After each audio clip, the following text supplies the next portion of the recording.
guys, what's up? Sorry for not making a video in a while, but college essays have been a real pain, and there's been a lot of other stuff at the beginning of this school year that's been keeping me really busy, so I apologize for not being on top of my videos. However, I haven't really started any major projects or actually anything significant in quite a while just because I've been so busy just keeping up with life and that type of thing. Without further ado, here is the review of Fenrir, which has been long awaited. Hey guys, what's up? And here I am, very excited with a package. Most of you will probably know what it is. If you don't, you could probably read the title of this particular video. I covered all the shipping stuff with just some green tape so that neither of us would get any creepy stalker type stuff. You never know. So without any further ado, I'm just going to get right into it. It is disassembled, so I'm going to have to put it together during a break. But I'm just going to open it up real quick and show you guys what's inside. Sorry if this is kind of awkward, but it's the best I could really do with fitting the box and such a big object into the frame. So be very careful here to open it up. So right off the bat there is some craft foam for padding. Then right on top here you can see the Stampede, which I put right here. It says mine's bigger on this side, which is actually pretty funny. The battery tray is back here, and then it actually says Fenrir on the top, which is pretty cool. I'll go over it in a minute. I'm just kind of showing you the box of stuff. Here is the actual swarm fire attachment, which is pretty cool. There is a switch on the side for picking which swarm fire you want to actually fire, which is pretty cool. I'm going to put that down over here so I don't drop it. And then there should be,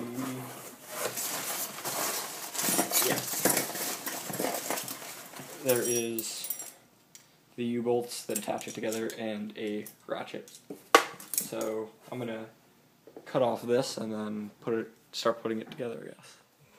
Okay, now while I'm inside Fenrir, before I actually end up closing it up for right now, I just want to show you that I rewired it from the two 9-volt connectors, which the wires used to run up and through here to the battery tray, which is on the side of the blaster. I ended up making this custom PVC housing, which fits inside of the stock battery tray compartment pretty well.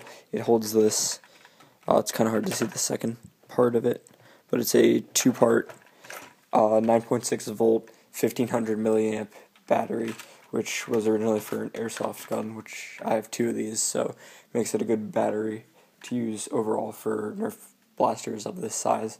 So it also helps to balance out the back a bit because with obviously the two swarm fires in the front, it is a bit front heavy, so this battery being heavier than two 9-volt batteries will help to distribute the weight a little bit better. But overall, I mean, that's pretty much the only thing I've done to it. I've really lubricated a bunch of other stuff, but rewiring it to this new battery tray is pretty much the only real big thing I've done to the blaster so far. So I'm going to close it up and continue on with my review. Okay, now, without trying to have an awkward camera angle, I've done my best to try to fit at least most of this blaster in the shot. I'm going to work my way down, but I'm going to start out with the front. Now, the front section is the internals of two separate swarm fires, which are mounted onto looks like a 1/4 inch thick piece of polycarbonate. That's just my rough guesstimation. I mean, I didn't actually measure it. That is held on to the front of the blaster with these two U-bolts, not any adhesive, which is nice because it makes it very easy to take apart and ship or do maintenance on, so that's pretty nice. The wiring actually has two RC disconnectors, one on the side for this swarm fire and one on that side for that swarm fire, which once again makes it easy to disassemble and do maintenance on, which is extremely nice. This is run by, there's a Maverick handle right here, which is on a piece of wood, which is held on to the swarm fire plate. But basically there are two switches here. the one switch goes between the two different swarm fires, so you could be shooting the left one or the right one, and you can just flip-flop the wires however you like. And then the button right here, as you could tell, shoots the swarm fires. If the switch is in the middle position right here, it doesn't shoot either. So it's kind of like a safety, which is nice. Moving a little further back, there is the battery plate, which is battery holder, which is right here. And basically that was to hold the 9 volts or the AA holders that used to power the battery. I've switched it out to the 9.6 volt battery, which is held in by this plate back here in the holders which I've shown you on the inside. And that's pretty much it for the external of Fenrir. It's basically the Stampede itself is air restrictor removed and has the toggle switch for rate of fire removed, and basically is just pretty pull to shoot. And the 2 swarm fires up here are pretty cool, being that they are completely detachable. It's very easy to do maintenance on this particular blaster, which is nice because sometimes when people design blasters they don't have maintenance in mind, but obviously this one did, which is very nice for other people to work on. Okay, now my quick review, without getting too rambly, would be that I really enjoy this blaster so far. It's been pretty fun to work on, and I'm looking forward to potentially working on it more, and maybe even using it at some point for HVDZ.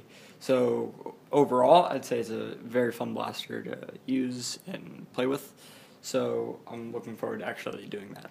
So basically that is my unboxing review of Fenrir. I will have to do an outdoor range test and rate of fire test on another day when it is not dark outside, when I have free time. So that's going to be pretty much it for this video. Thank you for watching, and I hope you enjoyed.